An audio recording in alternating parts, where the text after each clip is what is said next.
ఈ రోజు ఎటో వెళ్లిపోయింది మనసు సీరియల్ ఎపిసోడ్ లో ఏం జరిగిందో తెలుసుకుందాం. సీతాకాంతు రామలక్ష్మిలను చంపి కారుతో సహా లోయలోకి తోసేసిన శ్రీలత మనిషి. హాస్పిటల్లో బిడ్డను కని కనీసం బిడ్డని కూడా చూడకుండా ప్రాణాలు వదిలిన సిరి. అసలేం జరిగిందో తెలుసుకోవాలంటే మనం ఎపిసోడ్ లోకి వెళ్ళిపోదాం. సీతాకాంత్కి ధనా ఫోన్ చేసి, బావుగారు సిరికి చాలా సీరియస్ గా ఉంది, నొప్పులు వస్తున్నాయి, మిమ్మల్ని చూడాలి అంటుంది, హాస్పిటల్ కి తీసుకెళ్తున్నాము, మీరు తొందరగా రండి అని చెప్తాడు. ఇక సీతాకాంత్ హాస్పిటల్ కి బయలుదేరబోతూ ఉంటే రామలక్ష్మి వెళ్లనీయకుండా అడ్డుకుంటుంది. కానీ సీతాకాంత్ మాత్రం ఎట్టి పరిస్థితిలో నేను వెళ్లాల్సిందే అని అంటూ ఉంటాడు. ఇక రామలక్ష్మి అయితే గురువు గారు చెప్పిన విషయాన్ని చెప్తుంది. గురువు గారు మన ఇద్దరికి ప్రాణగండం ఉందని చెప్పారండి, అందుకే గురువు గారు మృత్యుంజయ యాగాన్ని చేస్తున్నారు, ఆ యాగం పూర్తయ్యేంత వరకు చాలా జాగ్రత్తగా ఉండమని చెప్పారండి, అందుకే అమ్మవారి సన్నిధిలో ఉంటే మనకు ఏ ఆపద జరగకుండా అమ్మవారే కాపాడుతుందని ఇక్కడికి తీసుకొచ్చాను, కానీ మీరు ఎట్టి పరిస్థితిలో బయటికి వెళ్ళడానికి లేదు, ఇంకొక 3 గంటలు ఆగారంటే తెల్లవారిపోతుందండి, తర్వాత వెళ్దామని రామలక్ష్మి ఎంత చెప్పినా కూడా సీతాకాంత్ అయితే వినడు.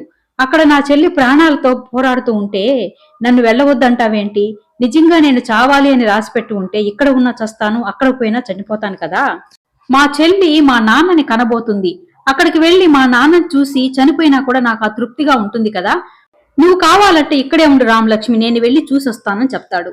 ఇక రామలక్ష్మి అయితే, వద్దండి, మీరు మాత్రం ఎట్టి పరిస్థితుల్లో బయటికి వెళ్ళొద్దు, మీరు ఇక్కడే ఉండండి, కావాలంటే నేనే వెళ్లి వాళ్ళని చూసొస్తానని చెప్తుంది.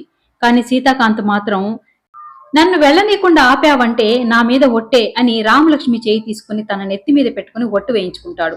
ఇక రామలక్ష్మి అయితే, సరే నేను కూడా వస్తాను పదండి అని ఇద్దరు ఇక హాస్పిటల్ కి బయలుదేరతారు. కొద్ది దూరం వెళ్ళగానే దారికి అడ్డంగా పెద్ద పెద్ద రాళ్లు డ్రమ్ములు పెట్టి ఉంటాయి. ఇక రామలక్ష్మి చూసి, ఇదేదో కావాలనే చేసినట్లుందండి, వెనక్కి వెళ్ళిపోతాం పండి అని చెప్తుంది.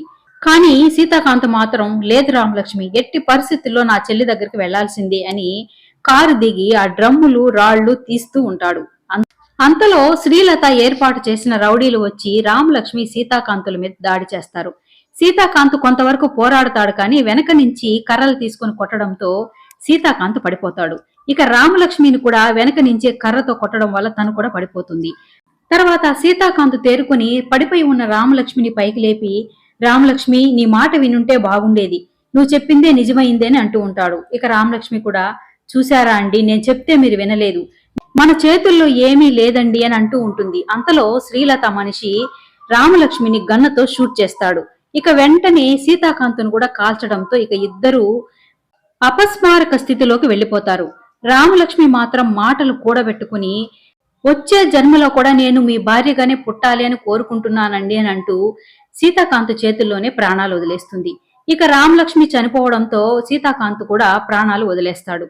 ఇక ఆ రౌడీలు రామలక్ష్మిని సీతాకాంత్ ఇద్దరిని కూడా కారులో వేసి ఆ కారుని లోయలోకి తోసేస్తారు. మరొక పక్క సిరి హాస్పిటల్లో నొప్పులతో అరుస్తూ ఉంటుంది. మరొక పక్క డాక్టర్ తనకి ధైర్యం చెప్తూ ఉంటుంది. హాస్పిటల్లో శ్రీలత కంగారుగా అటు ఇటు తిరుగుతూ టెన్షన్ పడిపోతూ ఉంటుంది. వల్లి అయితే, అత్తయ్య గారు మీరు టెన్షన్ పడకండి, సిరికి ఏం కాదు, బంగారు లాంటి బిడ్డను కంటుంది, మీరేం బాధపడకండి అని చెప్తూ ఉంటుంది. ఇక శ్రీలత అయితే, నేను కంగారు పడేది టెన్షన్ పడేది సిరి గురించి కాదే, సిరికి ఏం కాదని నాకు తెలుసు, కానీ నా టెన్షన్ వేరే ఉందిలే అని చెప్తూ ఉంటుంది. అంతలో శ్రీలత మనిషి అక్కడికి రావడంతో, అదుగో నా టెన్షన్ పోగొట్టే మనిషి వస్తున్నాడు అని అంటుంది. ఇక అతనైతే వచ్చి శ్రీలత పక్కన నిలబడతాడు.